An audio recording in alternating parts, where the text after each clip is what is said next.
Gracias, Roberto. Y a ustedes, muy buenas noches.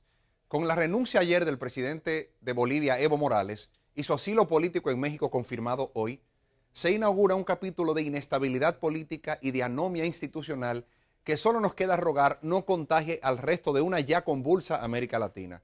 Aunque para desgracia nuestra, la historia muestre que en nuestro continente los fenómenos sociopolíticos de esa naturaleza suceden en olas y terminan por tocarnos a todos.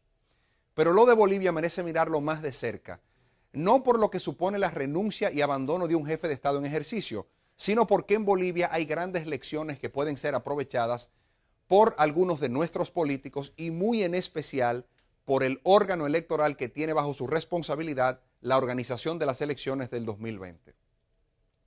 Evo Morales, imbatible en las urnas desde el año 2005, no tuvo el más mínimo temor de preguntarle al pueblo boliviano vía referéndum en el año 2016 si estaban estos de acuerdo con que el presidente indígena se pudiese repostular por una cuarta vez consecutiva.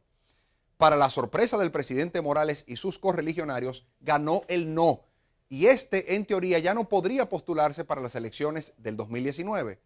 Pero tal y como se pretendió aquí, Morales acudió al Tribunal Constitucional de su país y validó la absurda tesis de que la imposibilidad de presentarse a un cuarto mandato consecutivo constituía la violación de uno de sus derechos fundamentales. Ahí se marcó el principio del fin para Morales y los suyos, al insistir obstinadamente y por todas las vías en continuar en el poder a espaldas de la voluntad popular, tal y como se intentó aquí hasta que el calor de la calle y la llamada de Pompeu decretaran un cese a esa pretensión. Llegan las elecciones presidenciales, a las que Evo Morales pudo presentarse gracias a aquel fallo del TC. Y cuando ya se habían escrutado el 83% de los votos y donde la tendencia mostraba claramente la necesidad de la celebración de una segunda vuelta electoral, se detuvo el conteo. Y al otro día, ahora ya con el 95% de los votos escrutados, el presidente Morales sobrepasaba el umbral necesario para ganarle a su oponente en primera vuelta. Y desde aquel 20 de octubre todo ha sido protestas, hasta culminar en la renuncia del presidente Morales, a pesar de haber accedido a realizar la auditoría al proceso electoral con la OEA y de haber convocado a nuevas elecciones. Ya era muy tarde. El pueblo boliviano no se tragó que el mismo que propició el fraude electoral fuera partícipe de un nuevo proceso. Fíjense qué curioso. En Bolivia, la detección del fraude se consolida con la altamente improbable cambio de tendencia en las votaciones. El órgano electoral de Bolivia, a pesar de estar claramente involucrados en el pretendido fraude, por presión aceptan la auditoría.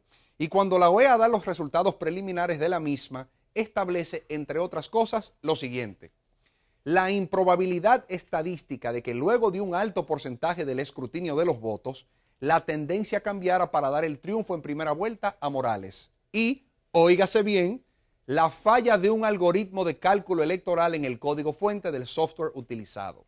¿Le suena parecida la historia?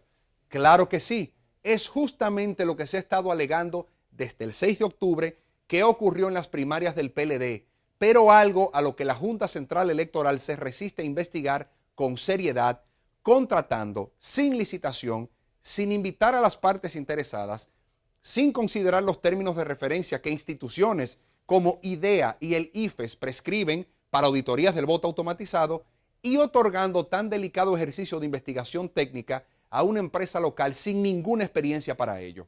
Pero ¿por qué no hubo la agitación social en las calles dominicanas, que sí hubo en las bolivianas? Hemos de suponer que esto se debió a que el 6 de octubre no eran elecciones nacionales, contrario a lo ocurrido en Bolivia, y porque los demás partidos del sistema entendían que ese era un asunto que solo tocaba al PLD. Pero ahora empiezan a entender que si esa Junta Central Electoral festina este proceso de auditoría técnico forense, como pretenden hacerlo, el fraude electoral está garantizado para las elecciones del 2020. Y ahí debería estar la mayor de las lecciones, tanto para una Junta Central Electoral que cada día más luce ser cómplice por comisión u omisión del presunto fraude electoral del 6 de octubre, así como también para los beneficiarios políticos del mismo. En América Latina, las revueltas callejeras y la violencia están a la orden del día. No jueguen con eso.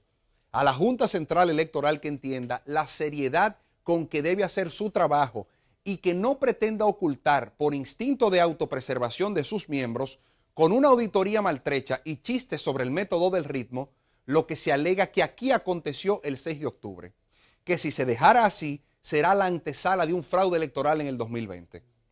Y a los actores políticos que tiran de los hilos del títere, que se vean en el espejo de Bolivia y entiendan lo que puede ocurrir cuando se pretende desconocer la voluntad popular de un pueblo que ha manifestado una firme determinación.